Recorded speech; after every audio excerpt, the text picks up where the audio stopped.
Once a cheater, always a cheater. Cliché? Don't think. More like an axiom. However, you will find poor, weak-minded, love-sick idiots who believe that their cheater is different from everyone else. The worst thing is that I am among those who are doomed to suffer as many disappointments as they will allow before they put an end to it and take action. You would think that I don't have everything at home. I'm Janet Monroe.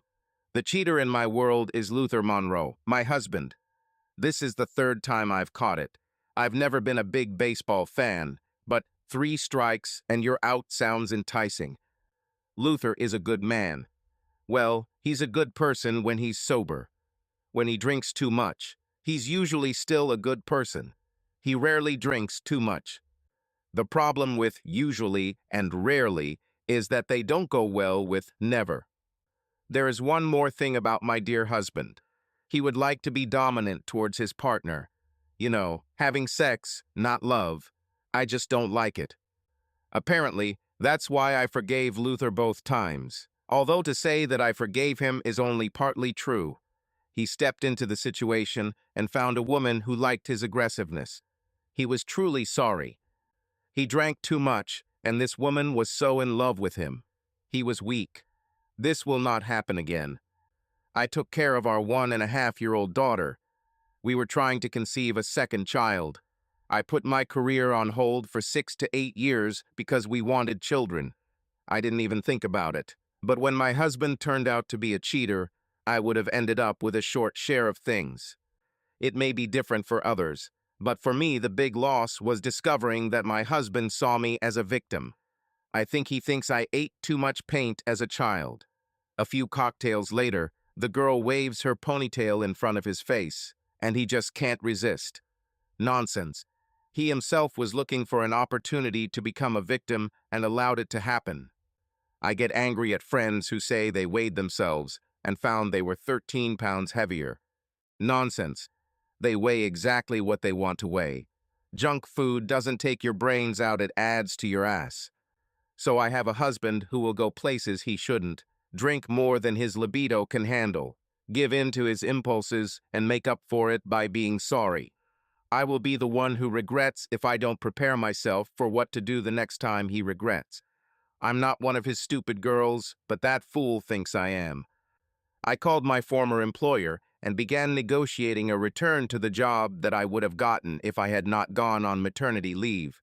It is clear that they were reluctant, but after some negotiations we came to this agreement. I'll be finishing my MBA over the next 2 years and will be working on a few projects via Zoom for a very low salary. A chance for me to prove and improve myself and earn that big job. It took almost 4 months before I was able to enroll in the executive MBA program at our city's state university. Classes were held on Tuesdays and Thursdays, every semester for 2 years. I needed to find a daycare for our daughter, Sarah. This worries me most. My husband's infidelity forced me to transfer part of my daughter's formative years into the hands of a stranger. I found a woman who had a degree in child psychology and wanted to start a small daycare in her home. She thought she could look after 8 children. She currently had 3. Sarah came forth. I could bring Sarah, mostly on Tuesdays and Thursdays, and leave her whenever it was convenient for me. I could pick her up any time before 18. It was the perfect solution. A little over a year later, the moron, as I now call my husband, cheated again. I had a year left before I graduated, returned to work full-time, and left him. This time there were no confessions, there was no false grief, there was only the smell of her on him. I decided not to admit the betrayal at that moment. A couple of weeks later, unexpectedly, I strengthened my warning against further infidelity. He thought he was cunning. I looked at him, there was a light in his eyes, but no one was home. It was an ordinary morning. Luther said, "Listen, I'll be home a little late tonight. I have a business dinner." Business dinners on Wednesdays became the norm for the jerk. He had to stay home with Sarah on Tuesday and Thursday evenings because I was taking 2 extra classes in the evening MBA program. All the students except me worked during the day. "What time will you be home?" I was sure that he had nothing to do except monkeys, but it was still a few months before I could walk away with everything I wanted. It shouldn't be too late, around 9 or 10. Oh, what's the name and address of Sarah's kindergarten? Sarah has been going there for over a year. He had no reason to know the name or location all this time. Now that's the question. I wondered why. I swallowed my question, smiled, and said, Barnett, 1329 145th Street. It should be in the handbook for cheaters to assume that your spouse only has one oar in the water, when in reality cheaters are usually as sharp as marbles. Okay, thanks. I thought I should know that. He walked out of the kitchen into the bedroom. I worked in the kitchen. I know he didn't expect me to follow him, but I peeked around the corner. He took out his phone from the inside pocket of his jacket. The phone was in a green case. I returned to the kitchen. He carries his phone in his trouser pocket. It has a black case. The bastard has 2 phones. He needs information about kindergarten for his new girlfriend, or one of them. Well, this might come in handy. I need to look at this phone. The idiot returned to the kitchen. We exchanged the usual goodbye kiss, and he left. I had everything ready. It was time to wake Sarah up and feed her breakfast. For the first time, I was sure that I would get my revenge on the idiot. It was a war of wits, and only one of us was armed. I was reading about market segmentation when the phone rang. Ugh, I hate calling a landline. The display said, Katie Barnett, so I answered. Katie, what a pleasant surprise, how are you? Better, Janet, thank you. Having 2 new children will change a lot.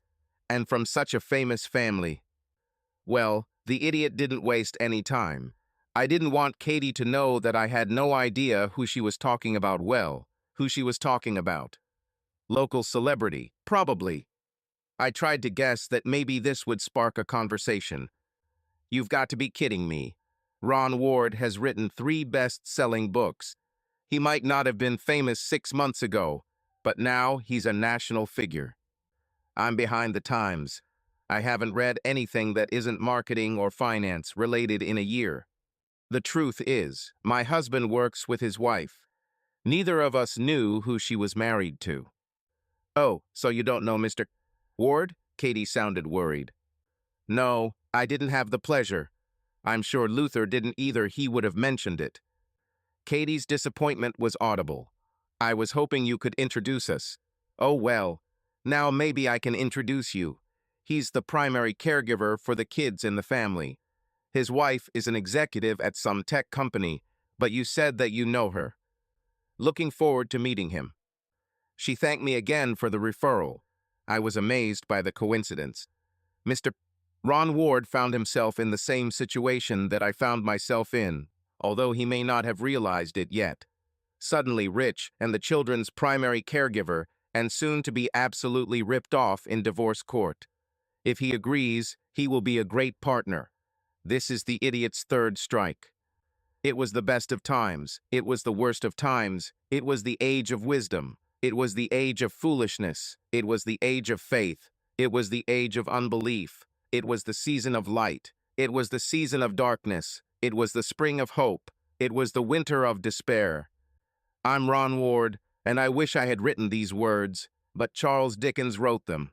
I remembered them because they fit my life now.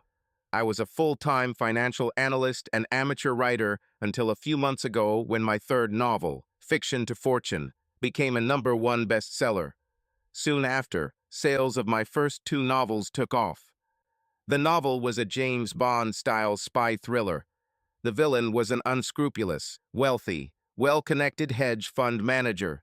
His careful study has made him an expert on how news affects stock and commodity prices. Instead of waiting for news and then reacting like everyone else, he developed ways to leak false stories in a way that made them appear genuine.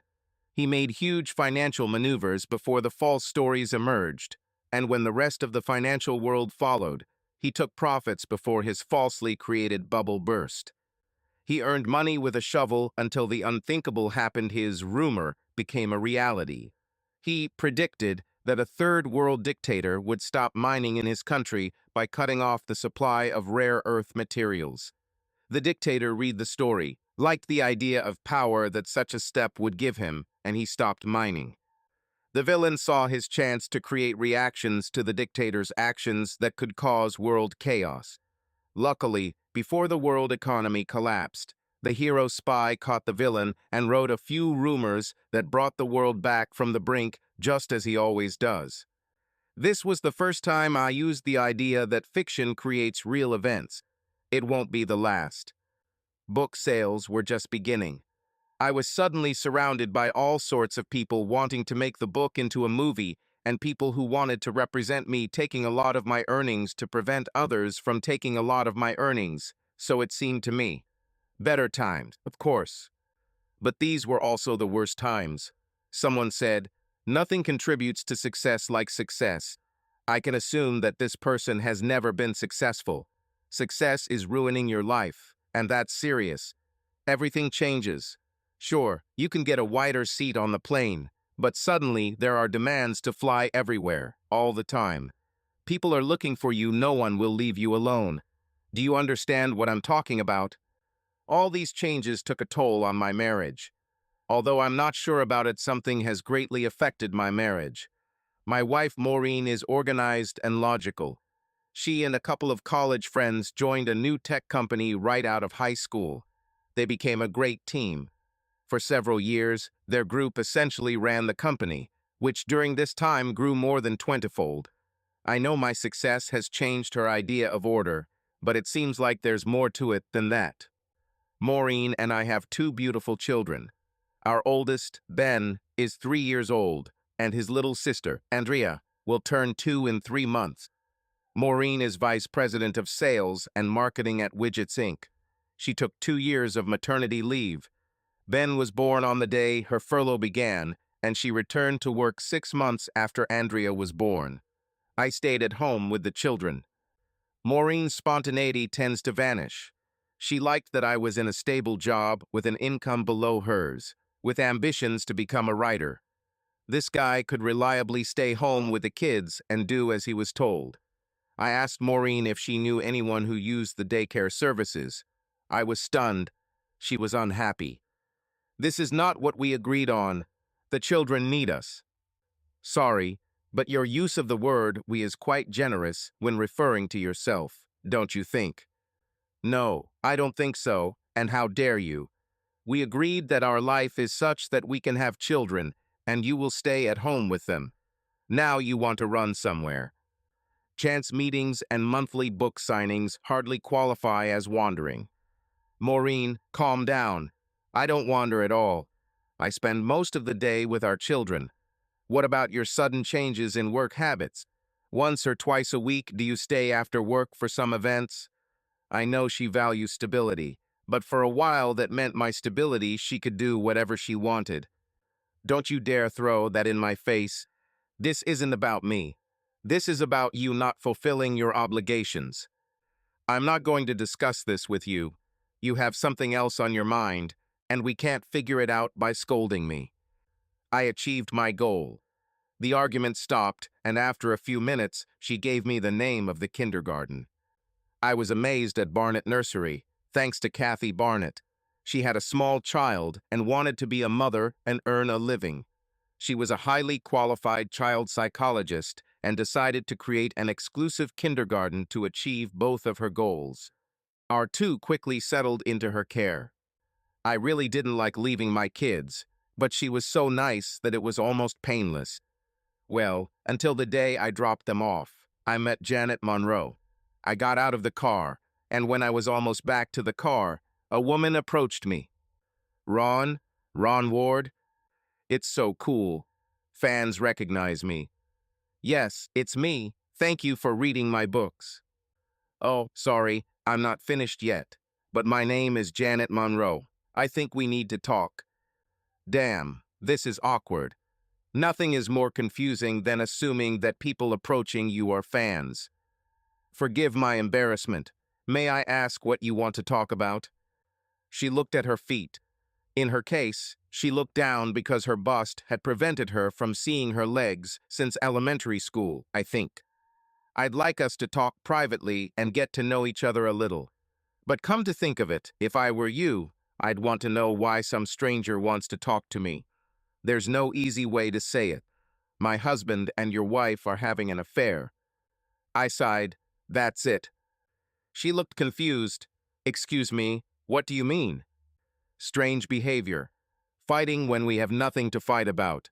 More nights out. The whole list of things.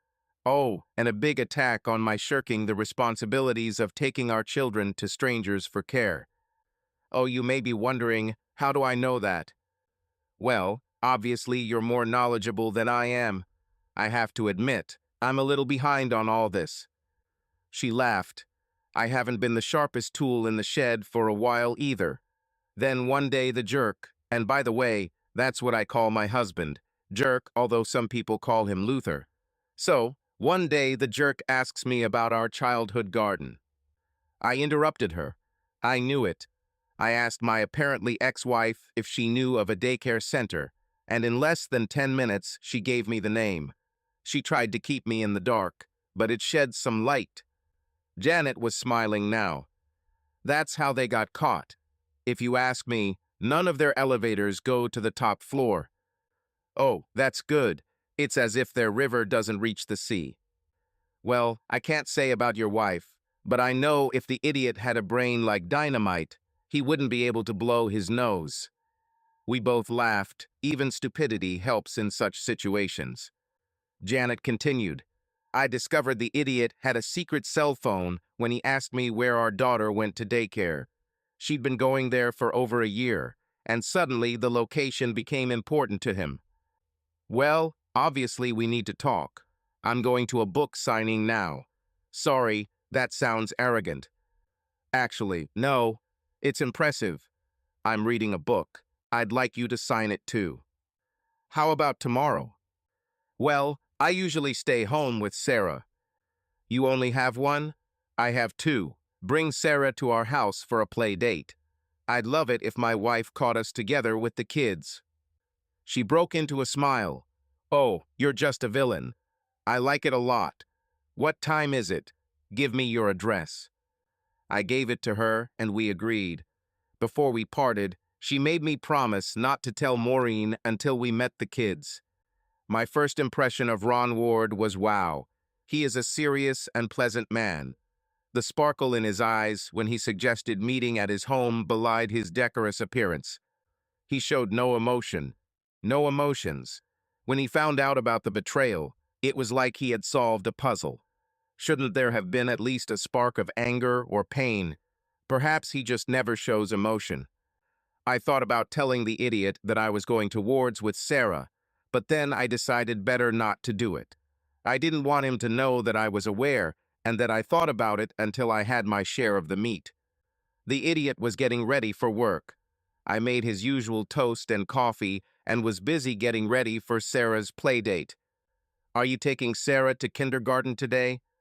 No, we will be together all day today. However, we will go out somewhere. Let's see how curious he is. Oh, that's good. Have fun. And he walked out the door. There is a correlation between curiosity and intelligence. He showed no curiosity. Sarah was delighted. Shall we go to Mrs. Dunlap's? No, honey, not today. But we will see some of your friends. She seemed pleased with this. Her third birthday was almost upon us. At the very least, all the trauma of the transition of family life will disappear before she really becomes aware of the world around her. Putting your baby in a car seat, along with the necessary items for a few hours away from home, is similar to the pioneering experience of loading a covered wagon. I packed the supplies, then Sarah into the car seat. If we ever needed an antidote for a snake bite, we were ready to save the world. 30 minutes later, we were at the Ward residence. It was a pleasant country house, with a large front yard and a beautiful lawn and garden. Apparently, the Wards were doing well, even before his novels started selling. I was getting out of the car and Ron came out carrying a 2-year-old beauty in his arms. I took Sarah and we headed out to meet them. Ron turned to Sarah. What a sweet beauty you are. What is your name? She turned her head, still shy. This is Andrea, Mom. As soon as Sarah said this, Andrea smiled from all the teeth. The momentary shyness of both disappeared. Ron looked into my car. I think you've got enough for the morning. He grinned. You should have seen what happens when there are two of them. A Sherpa or Schlepper should be provided with this equipment. Sherpa or Schlepper, you must be a writer. This made him smile proudly. Let's go into the house. You tell me what you need, and I'll carry it while you look after the three. I'd be falsely proud. But you know who gets the best share. I brought her crib. She can sleep with Ben. We just bought him a big bed. Besides, people in our families are used to sleeping together. Otherwise, that's a euphemism. Sleeping together, I want it, Sarah suddenly said. Ron enjoyed Sarah's words and replied, Oops, small ears and big ears, as they say. I do like the conversation that might follow through. Well, that's what we want to talk about. We'll discuss the main thing before the kids go to sleep. Some things have to remain a secret until we get everything in order. Ducks? Where? Sarah was determined to take things literally. Ron set up a children's playroom. Nothing that might fall on the little ones, and soft toys for everyone. Sarah and Ben were almost the same age, and the three were used to being together. It was cute to see how Ron's kids tried to get Sarah to play with their toys without worrying about their treasures being stolen. This makes me kind of sad, I said. What? He asked, clearly interested. Sharing is an expression of love. There is a lot of love here. It is a pity that some do not know the limits in their giving. Let me clean your car, and we can talk about it. Ron returned to find the three crawling around with two toy trucks and a stuffed bear. There was some kind of connection between the trucks and the bear, and we found ourselves almost out of their attention. Thanks for coming. You seem to be doing well with them. But since the three on the floor sometimes hear strange words, let's talk about the movie Daniel and Wilma were in. Tell me, are they in love or just having fun? Oh, it was a good movie. The audience learned a lot when they found Daniel's phone. It revealed a love story. For the first time I saw Ron's emotions. The love story touched him, and he was not afraid to show it. Ron, I can see how you're reacting to this movie. We should probably postpone our conversation, shouldn't we? Yes, but if you can, tell me everything and don't mind how it affects me. I can wait for that part of our conversation. I shrugged. Like most love stories, they talk about marriage. But she has two goldfish, and she wants full rights to them. There is a man courting them now, and she is afraid that he will not want to let them go. She's right about that, he growled. What's wrong, Dad? Came the voice of little Andrea. Dad's just being stupid. Sorry, I got too loud. We're talking about a movie for adults. There's a bad man in it. As his voice became calmer, his daughter became less interested in what he was saying and returned to playing before he finished his sentence, so he didn't finish either. Well, that tells me that it's not so much the words that matter, but the emotions. He laughed and playfully added, I'm going to strangle this slut. The children did not react. What made it such a good movie was that whoever was telling the story was the planner. Her plan involved revenge on the happy couple. I started giggling towards the end of it. I looked at Ron and said, the funny voices and this story put me in a certain mood. His eyes lit up. It would be fascinating to try to write about how to say one thing and mean another. The light in his eyes went out. He became serious and said lightly, but we are here to talk about films. I don't think her plan will work out, though. And why? Well, her lover has a fish too, and he doesn't mind keeping his own fish, claiming he'll be happy to get two new ones. But tell me, do you know anyone who's willing to give up his goldfish, but is happy to get new ones? No, I don't know. We talked like this for some time. We were getting pretty good at it. Neutral tones were key. They are white noise among the very small. The thing that bothered us the most was when he asked if I remembered why the story was written. I told him that as far as I remember, everyone at her old house loved her and treated her like a princess. I shouldn't have used the word princess in front of two little girls who both wanted to know about this princess. I promised that I would read the story to them later, which gave me some time. Then, the slut, as she was now called, discovered that rough handling, harsh syntax, and strong dialogue during dates had some value to her. My description made Ron laugh out loud. Maybe you'll become a writer too. I'm sure such actions have never been described more harmlessly. My, came a voice from the floor. Not even a minute had passed before a general grumbling began. Before it turned into screaming, we got everyone up and into Ben's bed.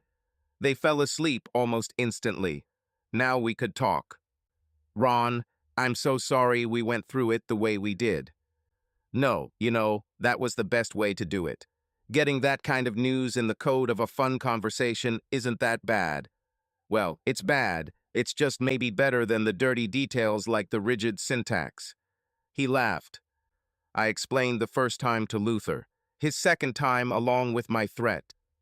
Now the idiot doesn't think I'm serious, but he's dumber than a box of rocks. Ron looked at me, a serious expression on his face, and that's why you're taking it for granted. Puns aside, he'll be sorry.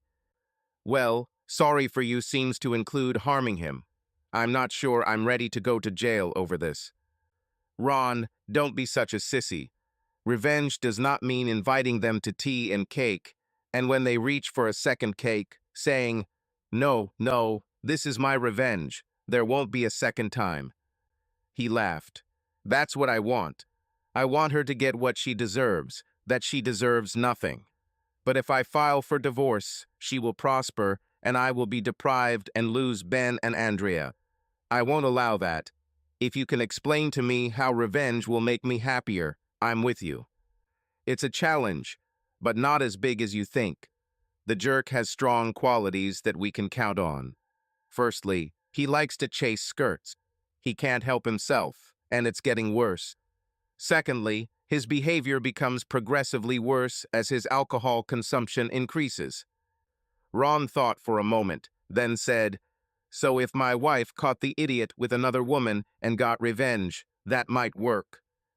We need her to do it in such a disgusting way that she loses. The idiot gets his punishment, and we live happily ever after. A crime of passion planned by people not involved in it. You should write works of fiction, although such a story may be difficult for people to accept in terms of suspension of disbelief. It's easy with a moron. The more he drinks, the more he drinks. Drinking makes him follow the wrong organ, if that's not too harsh of a word. Interesting choice of words, but understandable.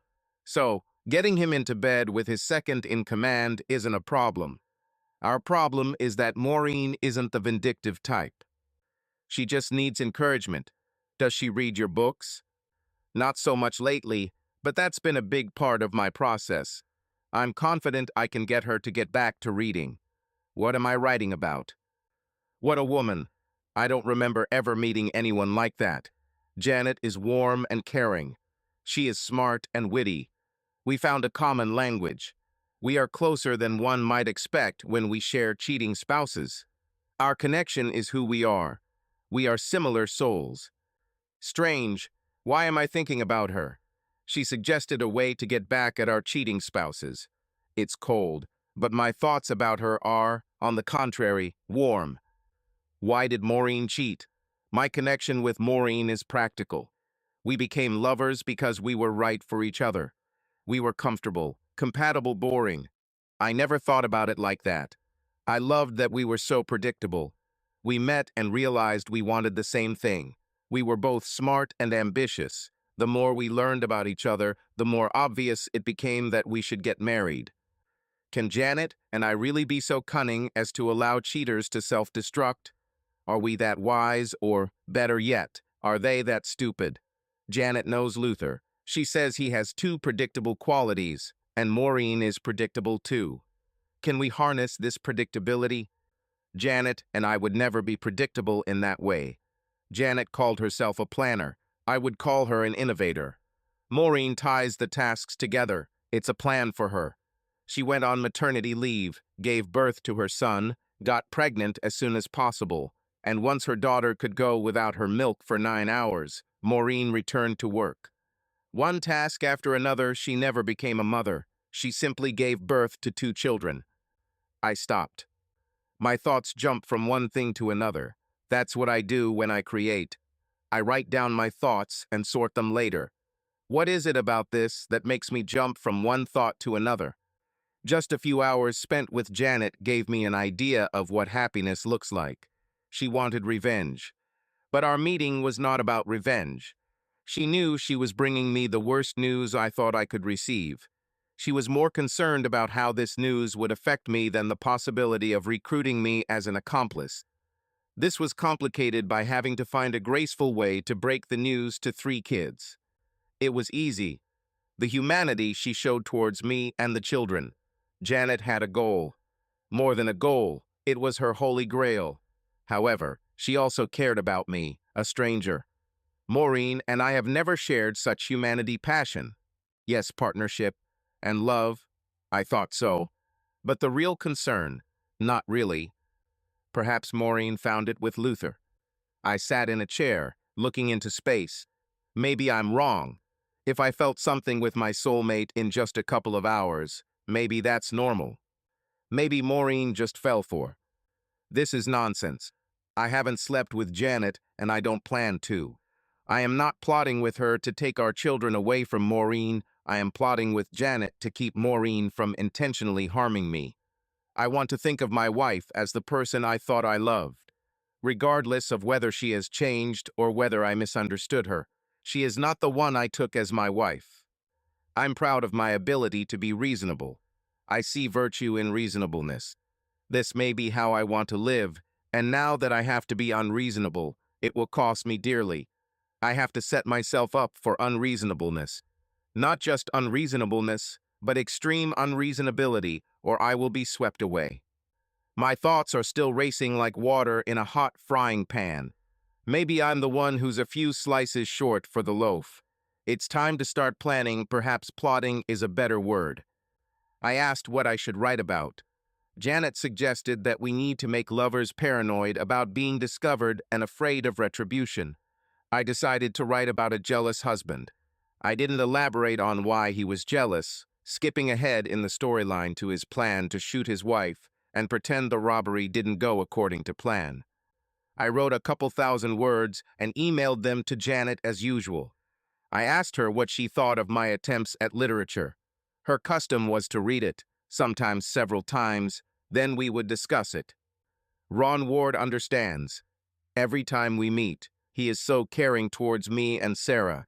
He also quietly continues our plan. He started writing a detective story after our first meeting. His wife told him it was no good. He didn't know how to create sinister characters. There was no mood to make readers believe that this jealous husband could kill his wife. This was 2 weeks ago. Today is Friday. The idiot is always home on Fridays. The difficulty with these evenings was that he usually wanted to make love. I used to hold my nose and join him. Tonight he fried steaks, potatoes, and corn on the cob. We drank 2 bottles of Silver Oak Cabernet Sauvignon. This is an exceptional wine, but I knew he wanted to win me over for something. We were finishing our last sips of wine, and he looked at me and said, "I think I'll buy a gun." I almost choked on my wine. "You're a romantic devil. You know how to set the mood." "No, I'm serious. It's a dangerous world. We need to protect ourselves." "Luther, I don't know what you're talking about. There's no theft in this area, no vandalism. I'd say the only time we'd need guns is if some jealous husband starts a massacre. I'm not worried about that. And you?" He turned pale and cleared his throat. Anyone who wasn't suspicious before would be after such a performance. Since I knew about his betrayal and was the source of his paranoia, I almost managed not to laugh in his face. "Did you choke on your wine?" I asked innocently. "Ah, yeah, choked." "Luther, I'm sorry to say this, but you are so stupid that if you threw yourself on the ground, you would miss. You won't be able to handle a weapon. Let's stop drinking and go up to the bedroom. Telling a woman you're going to buy a gun and then inviting her into bed, his brain is still wet. I must admit, the wine had an effect on me. In addition, he always fell asleep after a quick and not very pleasant intimacy, and after that I could get up and check his second mobile phone. Why not, you old seducer? We went up to the bedroom. Not even 15 minutes had passed before the idiot was already snoring, and I was reaching for his cell phone. He protected the second phone with a password the same as on the first phone. A moron, and his ick is room temperature. I opened my phone and found ongoing correspondence about jealous husbands and buying guns. Maureen was scared to death by guns, and the idiot offered to buy her a stun gun with a laser sight for $400. She asked him to buy it. He asked her for $400 charming. Ding, a new message has arrived. It was great yesterday. When can we do it again? The text was from RB, clearly not Maureen Ward. The idiot is already cheating on his future wife. I knew it was only a matter of time. I am enjoying our Monday and midday children's meetings more and more. It became a game.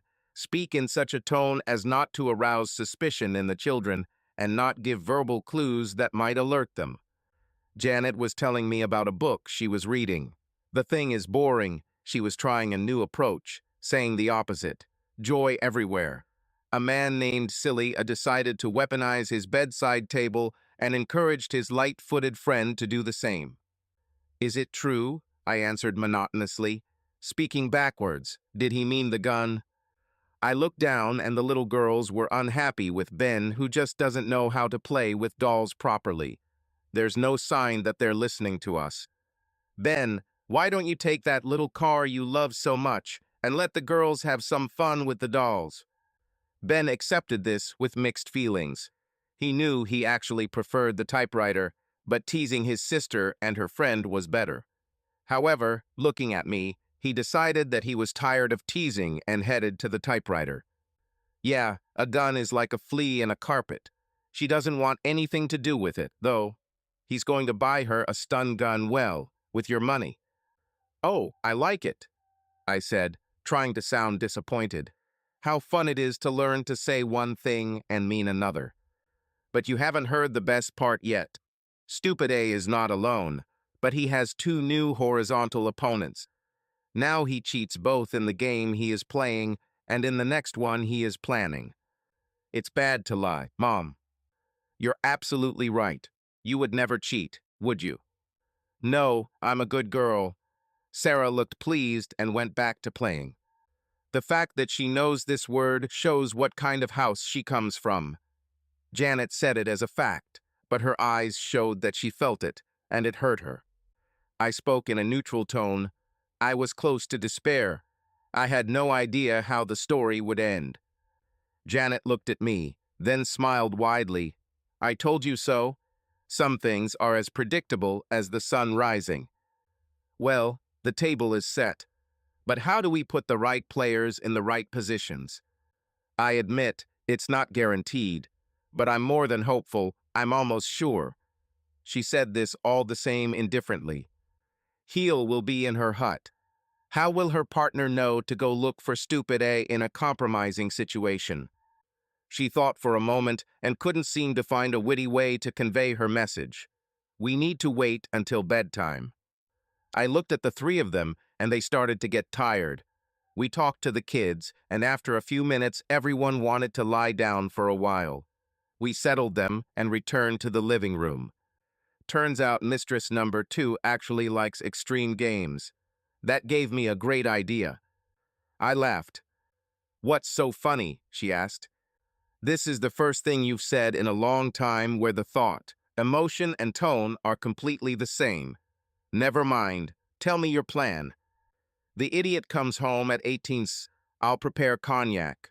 He has a weakness for alcohol, and he goes crazy on cognac. He'll be ready for dinner. Ready for what? I asked in anticipation.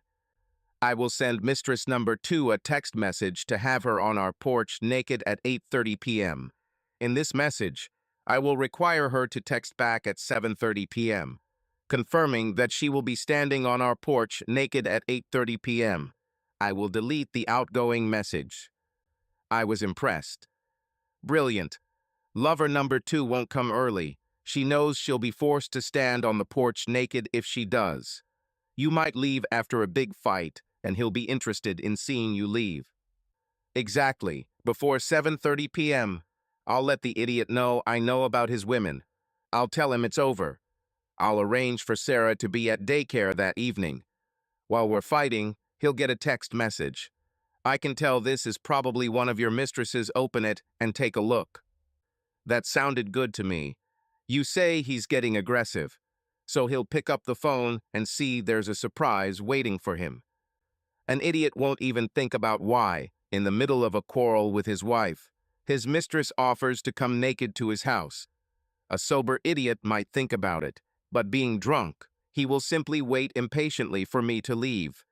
When he's drunk on cognac, it's like he's fallen from the tree of stupidity and hit every branch on the way down. I'll be collected and leave by 2015 or 2020. If I'm lucky, I can take his mobile phone with me. What if she doesn't answer the message? I'll improvise, but I bet she'll answer. So, you leave, and a few minutes later, there is a knock on his door. What if the idiot opens the door and mistress number 2 says she came on orders? I thought about it. He will be drunk. She will be naked. It doesn't matter what she says. Have you heard that a traitor has no conscience? He also has no ears. It's a picture. You say he never misses a text message. What if he notices you took his phone? I thought about that too. He will be almost crazy with the desire to kick me out before she arrives. You haven't seen his behavior when he is drunk and in anticipation of a naked visitor. I expect that he will also not remember the mobile phone. And what's next? I'll drive to your house, knock on your front door, and confront your number 1 mistress. You tell her to leave. I'll give her the key to my house. Together, we can make her run away. She won't need a map to figure out where to go. I was satisfied this should work. I nodded in agreement. When she leaves, I'll take Sarah and we can wait for the police. The police? Of course. If there's trouble and someone gets hurt, the traitors will say it's all our fault. We made them do what they did. I did a little research on the conspiracy for my detective. When 2 people agree to commit a crime, they are guilty of conspiracy, even if the crime is never committed. We never planned a crime. Absolutely. We planned to gather 3 traitors in one room. What they will do may be predictable, but that is not our plan. I would compare it to baking. You mix the ingredients, preheat the oven, throw everything together, and then everything happens automatically. What amazed me most was that I was getting what I deserved. From the first time he confessed, I knew this day would come. I decided to finish everything my way. The in-between time was my own purgatory. My graduation is now guaranteed. I could perform the final play. The ingredients were gathered and mixed, but I had never baked this cake before. What if he fails? My chances of success depended on the bad character of 2 mistresses and a fool. How is this possible? Maybe I'm just foam and not beer. Creativity is a gift. I used mine to prevent my wife from doing me a great injustice. I'm afraid I've crossed the line and am now causing injustice myself. If Maureen gets seriously hurt or even dies tonight, what will I tell our children? On the other hand, if I behave as they teach, I will lose my children, and who knows what she will tell them about me. My choice was either to be evil and keep the children, or to be good and allow evil to be done to me. The choice is clear, just not easy. We spent a pleasant evening at home. Maureen wanted affection, but I needed to make sure we were dressed when a visitor arrived at 9 p.m. About 5 minutes before the doorbell rings, Maureen was lying on top of me on the couch and said she would go open it. I was right behind her. She opened the door. She was greeted with the words, "You must be a slut." I walked over to Maureen and looked at Janet. "Janet, what brings you here so late?" "Ron, Did you know that you were able to find a daycare because your cheating wife is having sex with my idiot husband? What? I tried to act surprised. Ron, don't listen to her. I have no idea what she's talking about. Janet took her cell phone out of her pocket. Maureen's purse, hanging on a hook by the garage door, began to ring. I went to my purse, opened it, and found the second phone. I couldn't unlock it. You have two phones, Maureen, and I can't open this one. Ron, I swear I'm not cheating. Then open the phone. I really shouldn't. Are there secrets? From work. Is this a question, Maureen, or a statement? Janet chimed in. You don't need to see her number, Ron. That's it. It might not be cheating. They're planning to get married. You'll lose the kids. Janet and I decided to add this because I knew Maureen would hear it and know that my anger would be swift and inevitable. Maureen decided to go on the offensive. I'm sorry, Ron. It just happened. Of course, I didn't want it to end like this. Maybe I should just leave. I almost smiled, but held back. Pack up your things for a couple of days and leave. She went up to the bedroom. I closed the front door. I pointed to the living room. Janet handed me the key to her house and quietly went to sit in the dark. I stood in the hallway, waiting. Not even 15 minutes had passed before Maureen came down the stairs. She was crying and shaking violently. The paranoia caused by my story, plus the unexpected visit, unsettled her. I don't know if she thought Janet was gone or just forgot about her as we exchanged sad and hurt looks. I'm filing for divorce. I want custody of the children, she said. I lowered her hand to chest level, turned her palm up, and put the key in it. This is the key to your lover's house. Don't let the door hit you in the ass on the way out. Did you hear what I said? She became persistent. It's better. You heard what I said. Get out. Can I have my phone? No. Sue me. Get out. Surprisingly, she turned around, grabbed her overnight bag and purse, and left. I was glad I still had her phone number. I saw that she took her taser with her. I heard the garage door go up, saw her car pull out, and she drove away. I closed the garage door and turned on the living room light. What's new? Janet said with a slight smile. I have nothing new. What about you? Oh, everything is the same. I burst out laughing. Damn good plan, so far. We'll see what happens next. Go get Sarah. And she did just that. I picked up Sarah and brought her back. We set up the guest bedroom so that I could sleep on a king-size bed with Sarah, surrounded by large pillows. Not ideal, but good for a couple of days. I was settling into our new room when the doorbell rang. I looked at the clock, found it on the bedside table, 12:30 at night.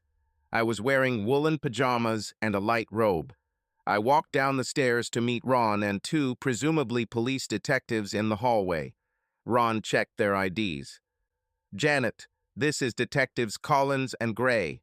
Detectives, this is Janet Monroe. Janet Monroe, are you related to Luther Monroe? Married to him? Not for long. Why do you ask? Mr. Monroe was taken to the hospital. He was shot and hit with a taser. Bastard. That's what he needs. My voice was calm. This is your husband, Mrs. Monroe. Are you wondering what condition he is in? I know his condition. He is a cheating bastard who deserves it for all his actions. The detectives looked at each other, then wrote something down. The silence was awkward and, it seemed to me, deliberately disorienting. I looked at Ron, who was sitting with his hands crossed in his lap, looking surprised. The detectives bowed their heads and Ron winked at me. Detective Gray, who was interrogating me, continued to look down. Detective Collins began talking to Ron. You don't seem too worried either. About what? Ron replied dryly. For starters, about your wife. Obviously, she doesn't worry about me. Why should I worry about her? You weren't told anything about her. You showed no concern, no interest. It's just speculation. but I think it's because I'm not curious or concerned either. What if I told you that she's probably handcuffed to a hospital bed because of that? Ron straightened up to his full height. Look, what do you want from me? You come here flashing your signs and say you have questions. You don't say you came to tell me about my wife's injuries and arrest. Now you want to know why I'm not concerned. Well, now you have me worried about you too. You are behaving inappropriately. The detective took this outburst of emotion as if it were nothing. What if I told you that your wife says it's all your fault? Gotcha, Ron said and laughed. It was more of a joke. So you admit it? Asked the detective. Admit that you are the cause of the chaos that happened at Mrs. Monroe's house this evening. I've never been to Mrs. Monroe's house. I've never met Mr. Ward. I don't know why my wife is handcuffed to a hospital bed. How the hell is this my fault, if you'll pardon my lingo? Your wife says you forced her to do it. Oh yeah, my mind controls the beam. I forgot about that. Mr. Ward, this is a serious matter. This is a criminal investigation. I advise you to take this more seriously. The detective wagged his finger in Ron's face. I have a better idea. If you have a serious investigation, take it seriously and talk to the people involved. Ron shook his finger at the detective. We can arrest you, Mr. Ward. I can sue the city and you personally, detective. They sat looking at each other. Detective Gray broke the silence. I think we started on the wrong side. Let me ask this. Did you send your wife to Monroe's house, knowing that Mr. Monroe would be there with another mistress? Of course, Ron and I said at the same time. And you don't see a problem with that? I answered first. Look, we knew about their affair. My husband told his mistress that they would get married. I thought it would be good if the cheater pointing to Ron was married to find out what she was in for. Goes, you could say it was a selfless public service. Did you give her the key to your house? Asked the detective. Well, actually, I gave it to Ron, who gave it to her. Why did you do this? I don't need it anymore. She's going to marry that traitor. She might as well have it. You knew she would use it tonight and find Mr. Ward with his mistress. The detective leaned forward as if ready to prove his point. No. I sincerely hoped so. Look, I don't know what he or she told you, but it's simple. We hoped they would face their bad deeds. They deserve it. If they chose violence, they chose violence. Mrs. Ward says she bought the taser because of you, the detective said to Ron. She bought it because Mr. Monroe wanted her to buy a gun, and she hates guns, Ron said. How do you know this? It's on his phone, I said, holding the phone. We'll need this. It's proof. I handed him the phone. In any case, I have already copied everything to the cloud. Mr. Ward, said the detective, your wife tells us that you were writing a story about a man who is an author who plans to kill his wife. Well, I'm actually writing such a story. I'm the author. She also says she heard you buying a gun. Who are you really? She heard me buying a gun. From whom? Where? She must have heard me dictating into my computer. Here's the thing. You're an author writing about another author planning to kill his wife. Your wife is paranoid and buys a gun. You send her to her future husband, and she shoots him. Ron laughed. I hope you're writing this down. You want me to feel bad because my wife, a cheater, feels guilty about being a cheater. Because of her guilt or paranoia, she hurts her lover. What do you think is my fault, right? They, it seems, did not want to answer this rhetorical question. May I ask why you are here, Mrs. Monroe? One of the detectives asked. I plan to live here temporarily until we go through 2 divorces. So, you and Mr. Ward are close too. Ron smiled and I replied, well, we're friends, bound by spouses whose vows didn't mean anything. But for now, that's all we have. I think we're both hoping that this could become something more, but time will show. Couldn't have said it better, Ron responded. He turned and looked at me, and for the first time I saw in his eyes more than just the father of my daughter's friends. Several more questions were asked, but in the end, none of the officers could determine what crime we were planning. I advised the fool not to buy a weapon. I even had a recording of this conversation.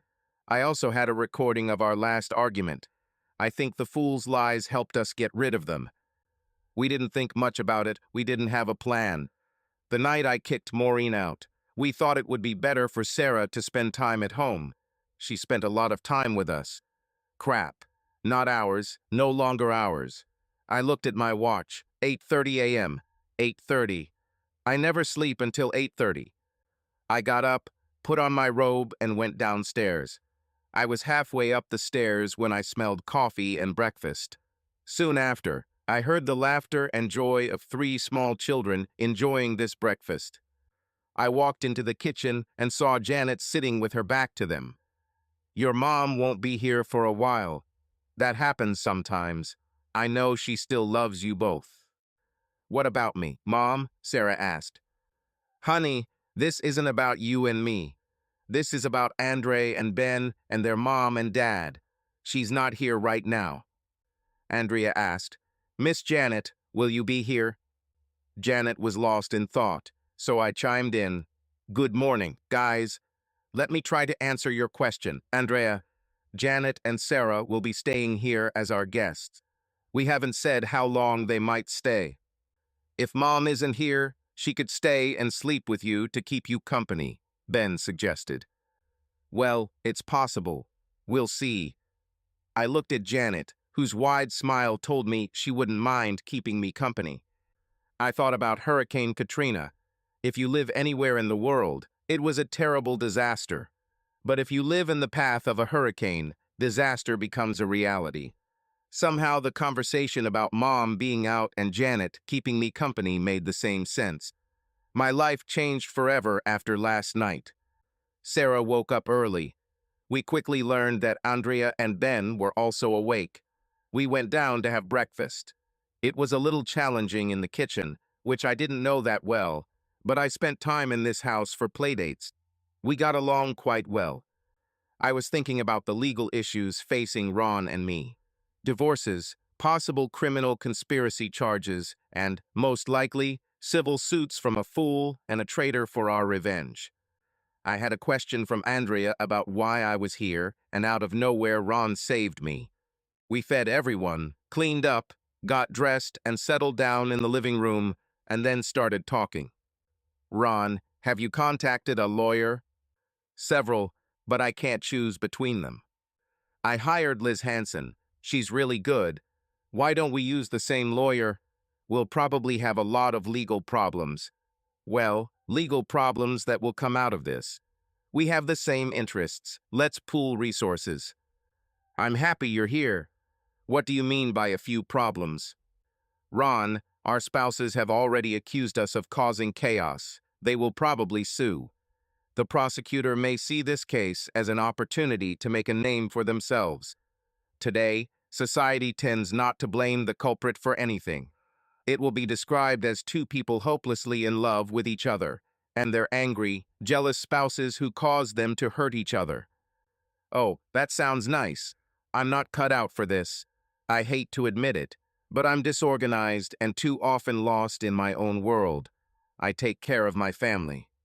He fell silent, clearly emotionally shaken by his wife's situation and the impact on his family. "Ron, we're well suited to get through this together. Don't worry about it." He straightened up. "The tears never came. By the way, why don't you move here? The bedrooms at the end of the hall have a shared bathroom. You could take the big one, and Sarah and Andrea could share the other. Ben could have the room between your bedroom and mine. It won't be difficult for him to cross the corridor to the bathroom. You use this room for your writing. The office out front has always been Maureen's. You and I can share it. It'll be perfect." "I like it. I can help you. I know I can. But I also need your support. You are extraordinarily strong. You just don't know how much." He smiled at me. The kind of half smile that says he appreciates what I said, even if he thinks it's a lie. It made me feel good. One way he would see the truth of my words would be how I lean on him for emotional support, and he provides it. He will understand what I really need and what he gives me. He was the one who told me that the greatest gift you can receive is helping those you love. Suddenly, our lives became just a support system for lawyers. I filed for divorce from a fool. Ron filed for divorce from Mistress Hash 1. She was arrested for assault with intent to cause grievous bodily harm. Mistress Hash 2 sued Mistress Hash 1 due to her injuries and mental anguish. The fool filed for Mistress Hash 1 because of his injuries. The fool and Mistress Hash 2 filed several lawsuits against each other, but they were all eventually withdrawn. But the end of the day saw us doing what families do. What a day! I walked through the door, exhausted. I spent 2 hours with our lawyer getting ready, and I was interviewed by the assistant district attorney for another 2 hours. I hate to say it, but it's better for you than for me. How did it go? Ron smiled as he said this and handed me a large glass of vodka tonic and lime. Most of my arguments were with Liz. She wanted me to shut up the fact that we were trying to get your wife and the fool together. I told her there was too much evidence on the phones to keep quiet about it. Our defense was that the 2 people trying to get 3 people together doesn't constitute a conspiracy in any sense. The assistant prosecutor must have agreed. I think it's behind us. We've made a lot of progress, too. I kept an eye on them. They were confused. Sometimes the older 2 wanted to be together. Other times the 2 girls wanted to be together. Never brother and sister. They finally had a fight, and I had the opportunity to sit with the 3 of them and talk about love. About love, not about quarrels and struggles. No, their problem is that the 3 of them are not very comfortable together, and they are in the worst possible combination. They just need to learn that when they love, sometimes they will suffer, and they need to learn to express it without fighting. All legal red tape was forgotten. I know he does this on purpose. Relationships are important. Family is important. The world does not control us in our home. But this is not our home. We are not family. Mistress Hash 1 was eventually convicted of assault and, due to the injuries inflicted on the fool, received 3 years in prison. Her behavior also ruined any chance she had of custody. Months of legal proceedings left her depressed. She did not want to see or be seen. The fool was wounded in the left leg. He, too, was a bitter and broken man. The trial between him and Mistress Hash 1 was epic. He managed to convince the jury that she had wronged him, but in the end they had no real sympathy for him. He was only awarded $100,000. It turns out that in my divorce agreement, I was able to convince the court that the fool had used too many of our joint assets in a bunch of lawsuits, all of which were a direct result of his whorishness. Every cent he had left, including $100,000 from Mistress Hash 1, was awarded to me. The exchange of this money was the most pleasant of all. Ron wrote a check to his ex-wife. She wrote a check to a fool. The fool wrote me a check. It was also a strange time. Ron is an incredible person. He cares about people first. Oh, sure, you could say that everyone does it, but that's not true. I first noticed this in his attitude towards children. Ben and Sarah were born just 3 months apart. Sarah and Andrea were girls. Ben and Andrea were brother and sister, or in other words, there were 3 couples each excluding a different child. When I see children arguing, I find what they are arguing about and fix it. Ron sees what they need and helps them get closer to each other. I was worried that Ron was building us into a family, even though the adults were not in a loving relationship. But I hoped it would come. I couldn't understand why someone who was so sensitive to everyone else couldn't see the signals I was giving him. However, his heart had just been broken, and he relied on me for the strategies of these lawsuits. There is little emotion in legal matters, and this does not help you win your case. I started this with the best of times and the worst of times. This past year has been at least both. Janet and I never intended to be more than accomplices, in a non-legal sense, of course. But circumstances changed all that. The two stay-at-home parents ended up living together. It was crazy for a while. Maureen and Luther turned on each other. The prosecutor was behind us. The couple tried to portray themselves as victims and filed a lawsuit against us. I couldn't handle it. Janet did it.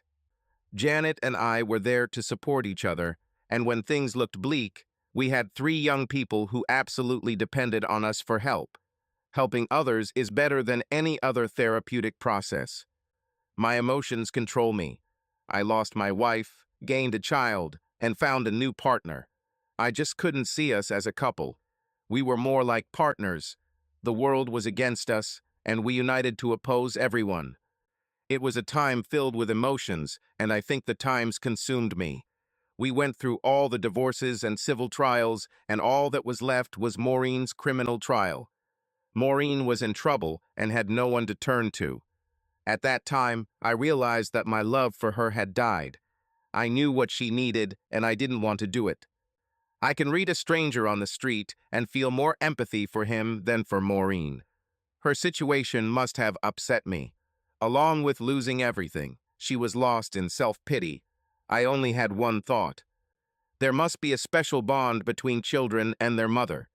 Although Maureen was a good mother on the surface, both children quickly bonded with Janet. They immediately felt a more loving connection. But I knew my children needed connection with their mother. I recorded a message for her from Ben and Andrea and made sure it was delivered while she awaited her criminal trial. She lived in a small apartment and still worked. I was sure she would lose her job if she was convicted, but they were kind enough to maintain her source of income. The only message I received from Maureen was a thank you after she received the message from the kids. I'm sure it hurt to see my children happy without her, but my thoughts were on them. If Maureen suffers, she deserves it. The legal issues died down, and suddenly we were just another family of 5. It hit me like a weight. We are not family. Why didn't this occur to me earlier? After some thought, I decided that it was a self-defense mechanism. I could better help myself by helping everyone through the crisis. I didn't have to think about my own situation if I focused on others. It was now painfully obvious that Janet had real feelings for me. I knew this, and I simply refused to deal with it.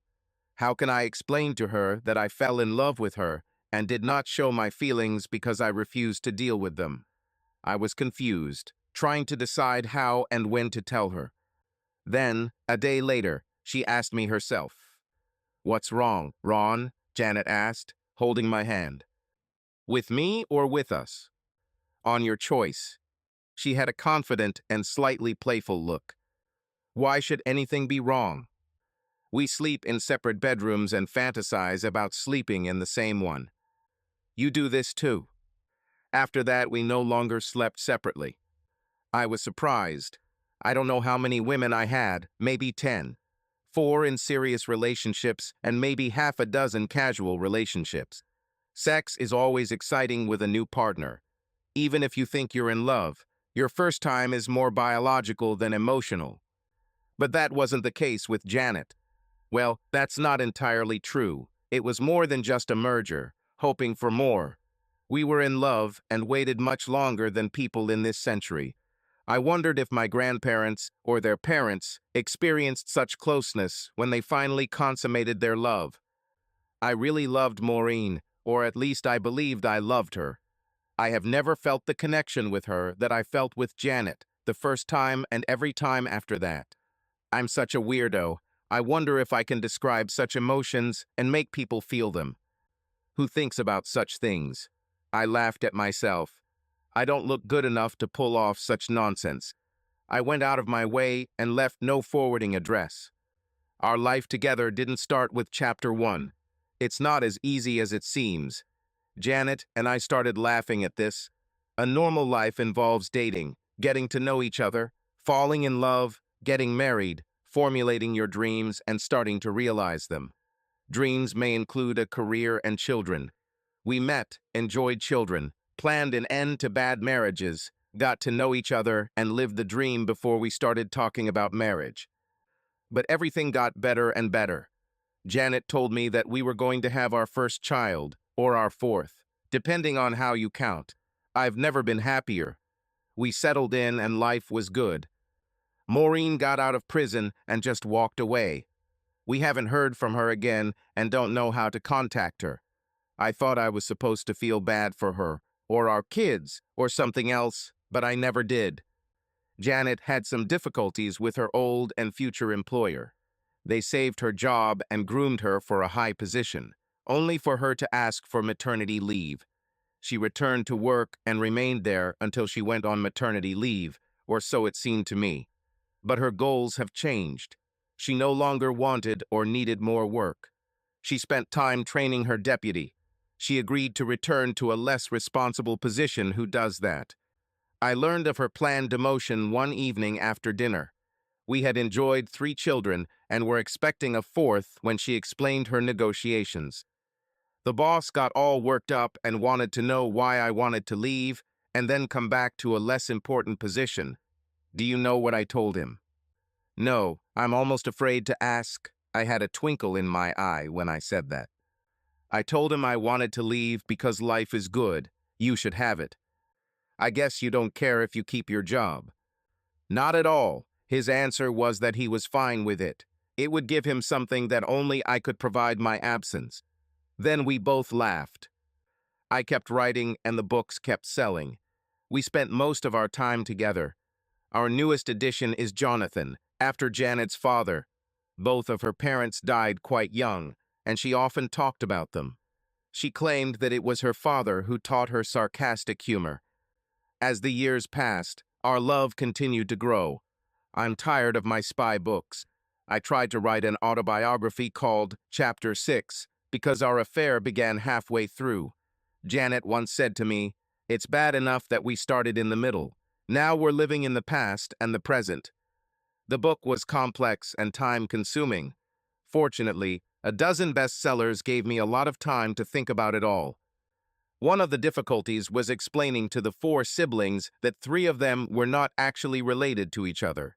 They were so young when all this happened, and Maureen and Luther both disappeared, so they were all adopted and given the same last name. No one ever suggested that they were anything other than siblings. Children truly reflect their parents. Girls mature much earlier than boys. Janet and I wondered if it might be better to hold off on completing Chapter 6 because it might shock the young couple to find out their true relationship. One day, Ben wondered why he was only 3 months older than his 13-year-old sister. Her response was priceless.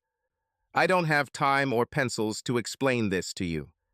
Subscribe to our channel so that your love doesn't cheat on you, and go ahead and listen to the next story, because this story is nothing compared to the next one. If you're under 18, don't even think click to the next one.